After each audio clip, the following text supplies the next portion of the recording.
or right before moving to Houston, we were looking for a house in New Jersey, right? Went to a look, you know, met up with a realtor, went to look at a place in Central Jersey. From the outside, the place was nice. I want to say it was sort of a I can't remember the terminology that they use for the style of home. A townhouse. That's what it is. It was a townhome, and the home was vacant.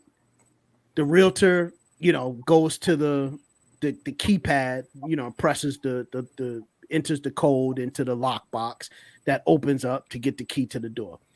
She's fumbling with that. Something is wrong with the actual lockbox that holds the key to the front door. She has the code as the realtor, but it's not working. So she calls the office. We're standing out there for a couple of minutes. She ends up getting the right one. They plug it. She plugs it in, gets the key. We go in. All of these stray cats run out the house. Right? I kid you not. Maybe like 10 fucking stray cats run out of the home. Right? So we're like, what the hell, man? Like, that's crazy. We go in anyway. Right? Look through the house. At this point, we're already on the fence, but we established a relationship with that realtor, so we didn't want to just cut her off. And, so we look through the home, go upstairs. Somebody is clearly squatting in the property. There's a mattress on the floor. There's luggage. There's clothes just thrown all around the place. Somebody is clearly living there.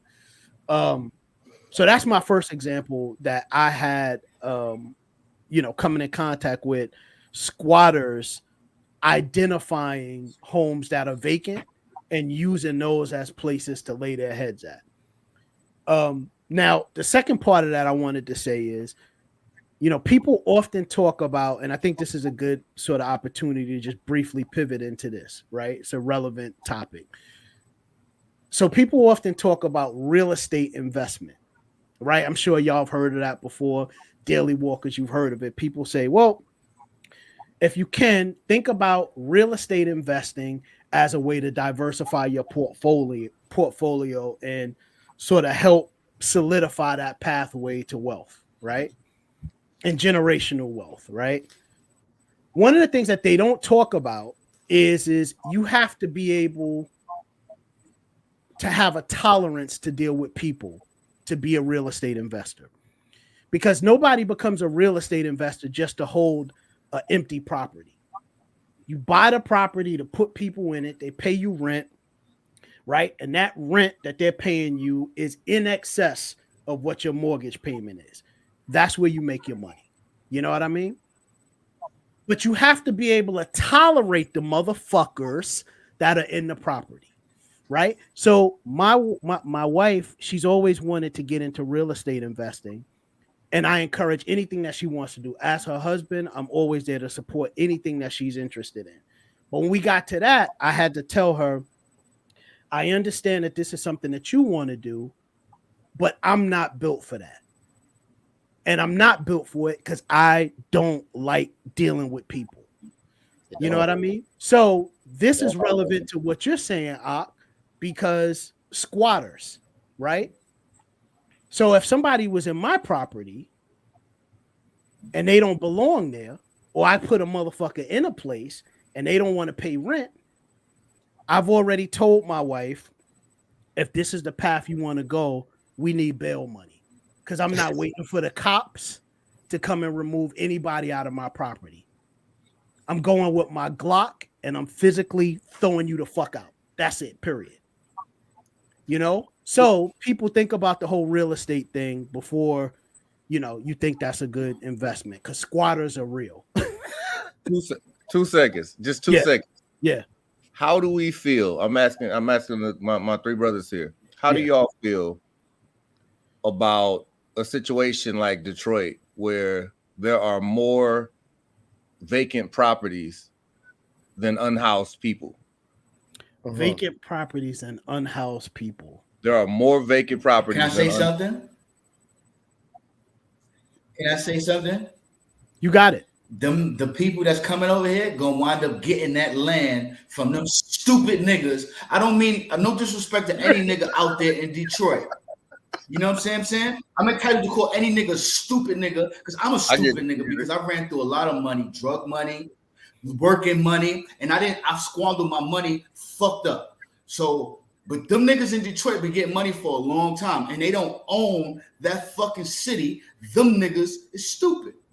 If they don't own every piece of property in that fucking country, if a nigga could drive by in a Benz, any nigga that got $10,000 to $20,000 worth of jewelry on right now in Detroit and don't own about 5 or 6 of them houses or buying up all them fucking properties, that's dumb niggas. Maul. That's dumb stupid niggas' fault. Tell it, Maul. Damn. Fault. You know what I'm saying? Damn. That's some real shit, Maul. That's real. I'm only gonna that is some real shit. Real shit. That's some real talk. I've always wondered that too. Like I've never understood how you could walk around with so much jewelry on the newest car. But and Z, is this correct? Like I've read something many years ago, or maybe I saw a documentary many years ago that they were trying, like the city of Detroit was trying so hard to go through this or to implement this process of urban renovation that they were selling properties and plots of land within the city limits at deep discounted prices in auction proceedings just to get people to just buy them up and start renovating them. Yes. Yeah. It wasn't quite as cut and dry as that. And a lot of those properties went to people that do not live here. And like they're still, they're sold up to these different businessmen from overseas, that sort of thing. But yeah, deep discounts, absolutely. And that's still available. I'm working on some things right now in that regard. Nice. Yeah. I mean, the thing is that a place like Detroit, why wouldn't you want to, and I know, listen, I know that the folks in Detroit, I love the saying, which is Detroit strong. Why not buy up your hood? You know what I mean? If the opportunity is there to buy, then why not? Because of ego. You know what I'm saying? Because of ego. Yeah.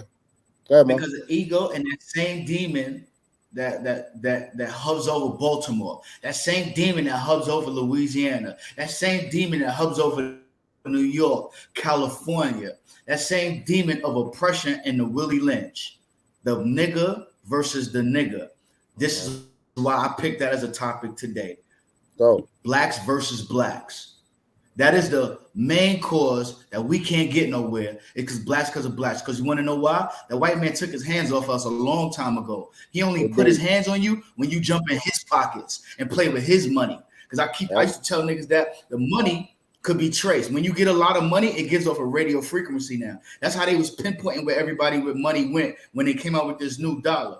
So now everybody is going against each other and can't nobody come together. The white man left us alone a long time ago. It's us versus us.